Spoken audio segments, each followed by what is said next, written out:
अर्थ मंत्रालयाने काल प्रसिद्ध केलेल्या आर्थिक पाहणी अहवालात मुंबई महापालिका पारदर्शक कारभारात देशात पहिल्या क्रमांकावर असल्याचा उल्लेख करण्यात आलाय। यावरून शिवसेनेने स्थायी समितीत अर्थमंत्री अरुण जेटलींच्या अभिनंदनाचा ठराव मांडला। पारदर्शकतेच्या मुद्द्यावरून भाजप नेत्यांकडून मुंबई मनपा सत्ताधारी शिवसेनेवर सातत्याने टीका करण्यात येते। मात्र अर्थ मंत्रालयाने मुंबई मनपाचा कारभार पारदर्शक असल्याचं प्रशस्तीपत्र दिल्याने भाजपच्या मुद्द्यातली हवाच निघून गेली आहे। पारदर्शक कारभारात अव्वल असल्याचे होर्डिंग शहरात लावण्याची शिवसेनेने प्रशासनाकडे मागणी केली आहे।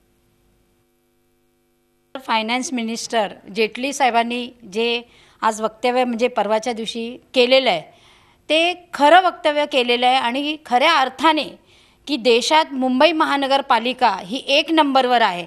जो कारभार आहे तो संपूर्ण कारभार पारदर्शकतेचा कारभार आहे आणि म्हणून एक नंबरवर आलेला आहे आणि खरोखर आम्हाला खूप याचा आनंद झाला आणि त्या निमित्ताने आम्ही मुंबईचे कमिशनर अजय मेहता साहेबांचं आम्ही अभिनंदन केलं। त्याचबरोबर चारी अतिरिक्त आयुक्त, प्रत्येक वॉर्डचे आमचे वॉर्ड ऑफिसर, JEA म्हणजे खालचा ना खालचा जो कर्मचारी आहे ह्याचं आम्ही अभिनंदन करतोय। झी 24 तास रहा एक पाऊल पुढे।